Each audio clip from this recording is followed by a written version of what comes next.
Hey guys, this is James from TeaDB bringing you another Inbetweenisode. So today we have a Yunnan sourcing tea, or a tea that is sold on Yunnan sourcing, I should say.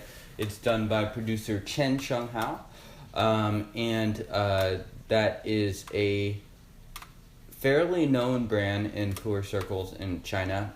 It's most famously known for its ties with Lao Banzhong and having a contract with the villagers around 2008. So they have a lot of supposed Lao Banzhong material, a lot of different productions from there of varying grades, a lot of stuff around Bulong, which is the greater area of there, and a lot of stuff in Menghai County. I think they do also do some teas in Yiwu, but they're most known for their presence in Menghai County. So this is a 2013 production from them, stored in Guangdong somewhere, and it's a Naka production. So that is located north of Bulong, north of Lao Banzhong, and within Menghai County. And it's sort of a mid-range production, selling for slightly north of $100. Yunnan sourcing has it at, I think, a fairly reasonable price there. And this sample was sent to me by Curly GC on Instagram, so thank you very much to Curly, and go follow her as well. It's got real small leaves, a lot of small tips and stuff like that. I've already had the first infusion.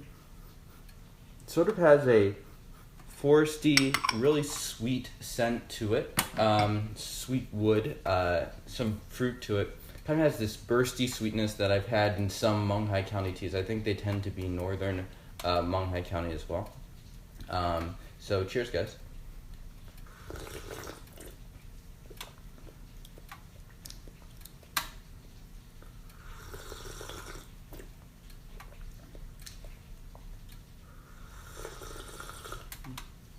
So the taste is a mix of sweet and bitter. I would say that the initial infusion was sweeter than this one. This one has a little bit more body, and the sweetness mixes a little bit more with the bitterness. I'm going to go ahead and keep on making steep number 4 here. The leaves have slowly expanded to take up the bulk of my brewing vessel. I'm using about 5 grams for 75 milliliters here. So just giving it pretty quick infusions. This is not the material I'm working with is not super tightly packed, so it's coming apart decently quickly. We're getting a yellow color. To me, this tea is definitely still a young pu'erh. It's been stored in Guangdong for, I guess, 3.5-4 years now. So it's probably moved along a little bit faster than the Wooden Kunming, but it's still definitely what I would consider a young pu'erh. Take a quick smell. Really lovely aroma, a lot of sweetness coming off of those leaves, and cheers, guys.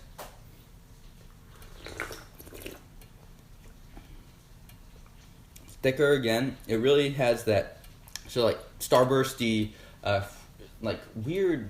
I haven't struggled to describe it exactly. It's sort of like this artificial type sweetness, which sounds bad, but it's actually really quite tasty. And then it's initially soft before kind of showing that it really does have a decent strength to it. A little more florals in this infusion as well. Again, it's progressing towards more thicker, a little bit more bitterness than prior infusions. And steep number 4. And I think for steep number 5, for the sake of just stress testing this tea, I'm going to go for a little bit longer. Here, I had my hot plate running. Should not do that.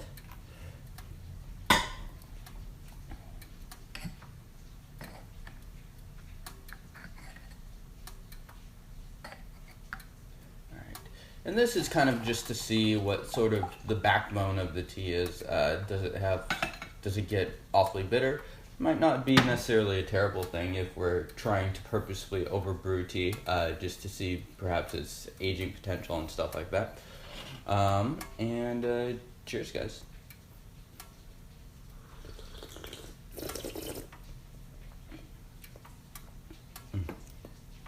So again, it's really It's nice thickness initial. There's a little bit of depth going to the back of the mouth. It doesn't have strong throatiness or anything like that. It leaves generally sweet feelings in most of the mouth.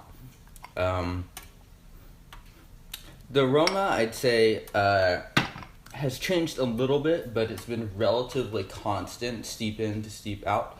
I sampled both this and the non-roll, both from Curly. So thank you very much. And I much prefer this tea, but they might be both worth sampling. The non-roll tastes a lot like my image of non-roll, and it's not necessarily my favorite area, whereas I tend to like these northern Munghai County teas a little bit more. So Naka is a sub-area of Mongsong, and it's way at the very north of Munghai County in western Xishuangbanna. Anyways, cheers, guys.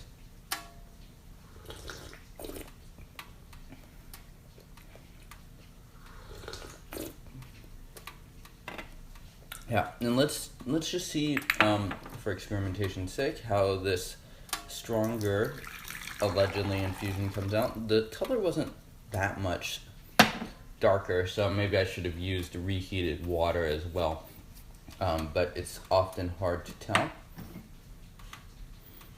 And I think there's plenty left in these leaves.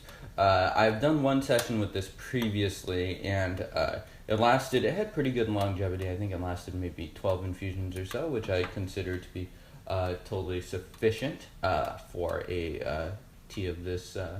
Yeah. Cheers, guys.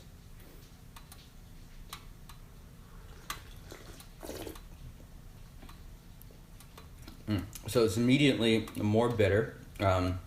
Sort of starts with that soft, really pleasant entry point, and it gets more bitter. It has a little bit of that sort of like pill aspirin bitterness that you can sometimes get in really strong teas. It's a little bit difficult to describe because it's weird to think of like aspirin or something like that in tea, but it's definitely something that you could get in some of these more bitter, strong young teas, or even not so young.